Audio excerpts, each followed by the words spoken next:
안녕하세요. 인사드리겠습니다. 영어 강사 김문영입니다.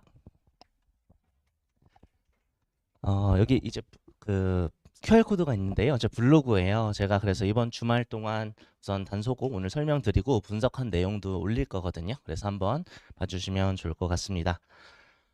다음 기말도 8회 수업으로 진행을 할 거고 이제 마지막 파이널 직보까지 포함해서 이렇게 들어가게 될 거예요. 그래서 어쨌든 궁금하신 거는 뭐 시험 어땠냐 이런 거였잖아요. 그렇죠? 그래서 저는 이제 작년부터 쭉 시험 난이도를 보고 작년 1학기 중간고사가 엄청 쉬웠어요. 그래서 아이들도 기출 풀어본 친구들이 되게 좀 편했겠다 생각을 했는데 그러고 한번 되게 어려워졌다가 2학기 때 어느 정도 유형이 안정화됐거든요. 그래서 그 난이도가 지금까지 계속 올해까지 유지가 됐고 난이도는 저는 뭐 상중하 중에 얘기를 하면 저는 중이라고 생각을 합니다. 그래서 영작도 어떻게 보면 작년보다 조금 더 배려해 주신 느낌도 있어요. 그래서 아이들 입장에서 그래도 지문 내용이 어느 정도 공부가 돼 있고 시간을 아껴서 풀 수 있었다면 영작도 좀 손댈 여지가 있다라는 거였는데요. 좀 키워드를 한번 잡아봤습니다. 그래서 이번에는 기본이 되게 중요했던 시험이라고 생각하는데요. 이 기본이 그 두 가지의 측면인 것 같아요. 하나는 아이들의 기본기입니다. 그래서 지금 제가 이번에 본문 분석을 쭉 시험 분석을 하는데 전체 그 독해 문항 중에서 세 지문 빼고 본문 변형이 전체가 들어가거나 일부가 들어갔거든요. 그러니까 지문 수로 따지면 거의 20개, 한 20개 중에 거의 한 16개, 17문제가 본문이 어떤 식으로도 변형이 된 거예요. 이 말은 뭐냐면 내가 단순히 지문만 암기해서 풀기에는 조금 어려웠던 문제다라고 볼 수가 있고요.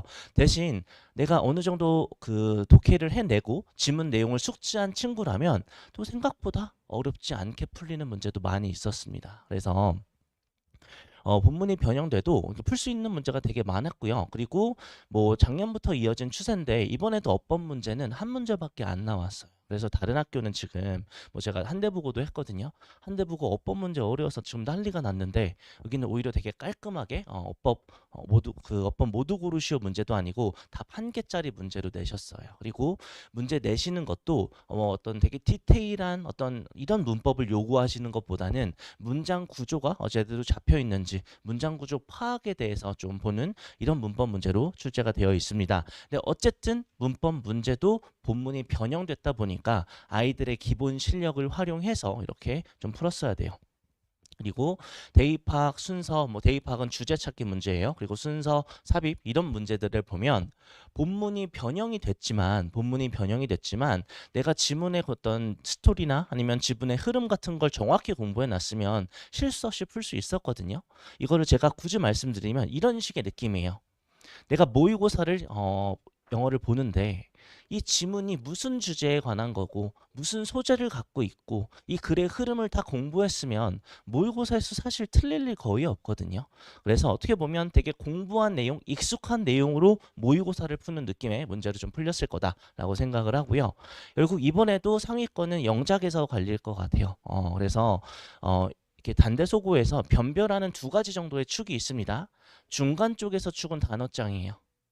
단어장을 공부한 친구랑 다 맞은 친구랑 이 차이가 좀 크고요. 그리고 저 극상위권에서는 영작에서 실수를 하냐 안 하냐 이 차이로 좀 볼 수 있는데 이번 시험에서도 그 서답형 중에서 단어장 빼고 모든 유형이 다 영작으로 제시가 되었습니다. 그리고 영작 문제도 여러 가지 유형으로 쪼개볼 수가 있는데 그래도 제일 손을 대볼 만한 문제는 뭐냐면 보기를 다 주어주시고 이것만 그냥 순서대로 배열하는 거예요. 그러니까 단어를 바꿀 필요도 없고 단어를 추가할 필요도 없는데 단어 순서만 잘 맞추면 그래도 문장 만들어낼 수 있는 이런 문제가 두 문장이 나왔습니다. 그래서 아이들이 시간을 좀 앞문제에서 아끼고 고민했으면 맞출 가능성이 조금 더 높았고요. 그리고 선생님께서 수업하시면서 이번에 강조하신 어법 포인트가 있었어요. 투부정사 의미상주어 나오는 영작이었는데 그것도 이번에 또 활용해서 그래도 나름 그 영작 워크북 해본 친구들은 좀 풀어볼 수 있지 않았나라고 생각을 했습니다. 그래서 작년과 비교했을 때 어떻게 보면 조금은 문장 난이도가 이게 높아지진 않았다라고 평가할 수 있고요. 그리고 말씀드리는 게 단어장이에요. 근데 단어장만 말씀드리는 게 아니라 어휘력도 제가 좀 말씀드리고 싶어요. 이게 아이들 입장에서는 사실 좀 짜증나는 일이 맞거든요. 단어장 시험 범위가 있는데 단어장 시험 범위도 적지 않았어요. 이번에 적지 않았는데 제가 시험을 보고 저도 제가 단어장 자료를 다 만들고 풀리니까 보잖아요. 단어장에 없는 단어도 나오고 단어 문제에서 그리고 단어장에 제시되지 않은 예문도 나오는 거예요. 그게 뭐 비중이 많진 않지만 5개 선지 중에서 뭐 2개, 1개가 이렇게 그러니까 단어장에 없는 걸 내시더라고요. 그래서 이걸 도대체 어디서 찾아서 쓰셨지?라고 생각할 정도로 그래서 기본 단어장을 공부했지만 거기서 없는 부분은 내가 시험장에서 직접 읽고 판단을 해야 되는 부분 때문에 난이도가 조금 더 올라갔다라고 저는 생각을 했고요. 공부할 때는 그래서 어떻게 해야 되냐면 미리미리 단어는 공부해 놔야 돼요. 그래서 저도 이번에 계속 매주 단어 시험도 보고 아이들이 쓴 친구도 있을 텐데 클래스카드라는 어플이 있어요. 그거 유료로 구독해가지고 제가 단어장 시험지 다 업데이트 하거든요. 그럼 단어 뜻과 예문 같은 것도 다 공부를 할 수가 있어요. 그래서 어느 정도 그래도 미리미리 공부를 해놓는 게 좋고 개인적으로 시험 전주에 혹은 시험 주에 단어장 외우고 있는 건 저는 사실 되게 비효율적이다라고 생각을 해서 최대한 미리 끝내놓는 게 좋다라고 생각을 합니다. 그래서 단어장에서 어쨌든 맞아야 될 문제가 단어장 중에서 그래도 한 2-3문제가 되는데 그 부분이 실수 있는지 없는지가 객관식에서 좀 편차를 만들었다라고 생각을 하고요. 그러면 이제 어떻게 기말고사 때 좀 더 해볼까? 제가 작년에 선배들도 수업을 하고 어느 정도 유형이 안정화되면서 이번에도 좀 변화시킨 거 있는데 그 부분에서 한 단계 좀 더 변화할 부분을 말씀을 드리면 확실히 본문 암기보다는 지문의 익숙함이 되게 중요한 것 같아요. 그래서 이번에 직보할 때 친구들이 어떻게 이제 수업을 하냐면 각 지문마다 이제 핵심적인 포인트를 다루면서 워크북을 풀거든요. 그때 제가 이렇게 큐를 던져요. 단서들을. 자, 어떤 소재에 대한 내용이 있으면 이거 무슨 내용이에요? 그럼 이 지문에서 제일 중요한 단어는 뭐였어? 라고 했을 때 애들이 툭툭 튀어나오거든요. 이런 식으로 이 지문에 대해서 글의 흐름, 내용들이 익숙하게 만드는 거 되게 중요한데 이 과정에 있어서 저는 암기보다는 실제 변형 문제를 많이 풀어보는 것이 더 중요하다라고 생각을 했어요.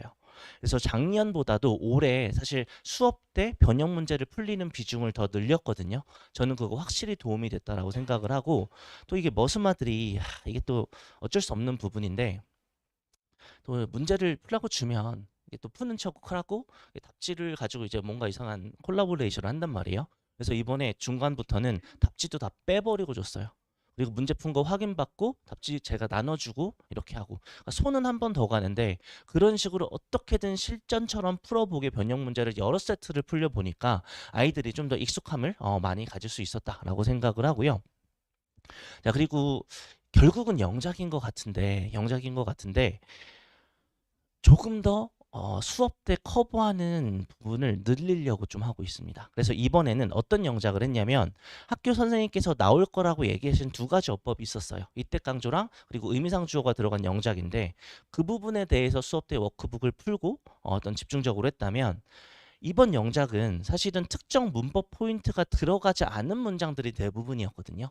글의 내용을 설명하는 영작들이 되게 많았어서 제 입장에서도 지문을 주고 지문을 변형해서 글의 주제를 영작하는 연습을 매 수업마다 하는 게 조금은 더 연습이 되겠다라고 생각을 하고요. 이렇게 영작 연습을 한다는 건 어떤 의미가 있냐면 단순히 뭐 시험에서 이 비슷한 문장이 나오냐 안 나오느냐의 문제가 아니라 영작을 하면서 나오는 자잘한 실수들이 있거든요. 이번에 어떤 친구도 영작을 했는데 답은 아니었어요. 근데 곧잘 쓴 거야. 제가 봤을 때는 영작 이것도 되게 잘 썼다 라는 건데 그렇게 잘 써놓고 주어 동사 수일치 S 한 붙여서 틀리는 거예요. 그러니까 문장 안에 잘 써놓고 문장 구조상에 어떤 틀린 게 하나 있어버리면 이거는 뭐 반박의 여지는 없거든요. 이런 잔실수들을 조금 줄이도록 매 시간 그냥 아주 매주 영작 시간을 갖고 그 지문 내용을 가지고 좀 연습을 시키는 게 중요하다라고 생각을 해서 이 부분을 계속 좀 시킬 거고요. 그리고 이 제가 만드는 자료 중에 어떻게 보면 좀 시그니처 자료라고 해야 되나요? 지문들을 한 줄씩, 한 문장씩 순서대로 배열하는 문제가 있거든요. 제가 우선 4세트 많으면 8세트 다 만들어줘요. 근데 단대소고 친구들은 어쨌든 제가 한 문장 배열보다는 그거보다 배열 경우의 수가 좀 낮은 ABCD 배열 문제를 시켰거든요. 근데 이번 시험 봐보니까 그냥 이거 시키는 게 나을 것 같아요. 그냥 한 문장씩 다 순서대로 배열할 수 있게끔 마스터 시킬 거고요. 될 때까지 시키겠습니다. 이게 중요한 게 뭐냐면 한 문장 배열을 이렇게 풀어보잖아요. 글의 흐름 당연히 알아야죠. 근데 한 문장 배열을 4세트를 풀어본다는 의미는 지문을 4번 정도 한다는 거잖아요. 그렇죠? 어떻게든 제가 친숙함 올리려고 마음을 먹었으니까 이번에 한 문장 배열 좀 더 비중 높여서 미리미리 대비를 하면 뒤에서 저희가 대처할 수 있는 문제들이 좀 많아질 거다라고 생각을 합니다. 뭐 유형들 뭐 듣기 평가인데 듣기 평가는 뭐 사실 틀렸으면 안 됩니다. 그래서 제가 미리 뭐 스크립트랑 TF 문제 다 같이 수업 때 풀어서 어렵지 않게 풀었으면 되고요. 그리고 여기 있는 이제 그 삽입 그리고 무관한 문장 이런 문제입니다. 무관한 문제인데 본문 일부가 변형이 되거나 새로운 문장을 삽입을 해야 돼요. 아니면 지문 살짝 변형해서 무관한 문장 만들었어요. 이게 사실은 본문 변형했다고 쫄 유형이 절대 아니라는 거거든요. 결국 각 문장별로 하고자 하는 메시지는 안 변해요. 거기서 선생님이 어쨌든 한 문장을 추가하셔도 아이들이 글의 지문이 머릿속에 들어있으면 사실은 어렵지 않게 풀 수가 있습니다. 그래서 이런 문제 대비하는데 저는 한 문장 배열이 무조건 1등이라고 생각을 해요. 모든 변형 문제 중에 가장 상위 호환에 있는 게 한 문장 배열인데 이런 걸 우선은 실력 되는 친구들은 끝까지 좀 시키도록 하겠습니다. 자, 그리고 이제 뭐 이게 한 문장 배열 문제고요. 제가 이렇게 순서대로 A를 주면 뭐 B, C, D 순서 다 맞추는 거고요. 이제 이 문제도 만들어 주는데 문장 삽입도 만들어 주는데 여기는 없지만 어떤 자료도 만들어 주냐면 모든 친구가 다 모의고사가 1, 2등급 나오진 않거든요. 그러니까 노베 친구들은 이게 좀 힘들 수가 있어요. 그런 친구들은 제가 그 단어랑 우리말 해석까지 같이 주는 문제도 또 만들어 주거든요. 그래서 우리말이랑 같이 읽으면서 어떻게든 배열할 수 있게끔 만들도록 하겠습니다. 그래서 이런 문제 제가 준비하고요. 자, 그리고 대입파악 문제도요. 본문이 이번에 변형 안 된 3문제가 있다고 말씀드렸는데 이 3개예요. 네, 그래서 다른 건 다 변형이 됐는데 얘는 그대로 나왔고 사실 뭐 주제 찾는 문제니까 뭐 본문 변형도 상관없었거든요. 혹시라도요 아이가 시험지를 갖고 있으면 뭔가 불태워버리거나 치지 않았다면 보신 것 중에 여기 있는 3문제 틀렸는지 확인해 보세요. 그리고 냉정하게 이거 3개 틀렸으면 이번 시험에서 맞을 게 없어요. 사실 본문도 안 바꾸고 그냥 지문 주제 찾는 문제인데 이것도 못 풀면은 지문을 공부한 게 없다는 거거든요. 이거는 조금 본질적으로 좀 아이들 공부를 점검을 해 주셔야 된다라고 생각을 합니다. 자, 그리고 빈칸 추론 문제고요. 빈칸 추론 문제도 결국은 지문이 얼마만큼 친숙하느냐의 문제고 제가 아까 말씀드린 것처럼 이번에 변형 문제 비중을 높였어요. 수업 때 빈칸 유형들이 있는 것들 다 풀고 가게끔 하니까 이번 빈칸 문제 저는 어렵지는 않았다라고 생각을 합니다. 근데 딱 하나 변수가 뭐냐면 여기 있는 선지를 해석을 못하는 친구도 있어요. 그러니까 선지에 나오는 특정 단어를 모른다거나 해서 선지를 해석을 못 해버리면 이거는 사실은 기본 실력과 관련된 문제여서 기본 어휘력이 오르지 않으면 좀 안 됩니다. 근데 전반적인 선지 난이도도 작년이랑 비교했을 때 그닥 높지는 않았어요. 그래서 저는 실수 없이 풀었으면 좋겠다라는 문제였고요. 대입학 같은 경우 제가 그래서 주는 자료들이 이런 게 있어요. 그 썰로 푸는 본문 요약이라고 해서 지문을 이렇게 음슴체로 다 정리도 해주고요. TF 문제도 이번에 풀렸고요. 그리고 이번에 본문 변형되는 걸 대비해서 지문을 변형시켜가지고 순서 문제도 만들어줬거든요.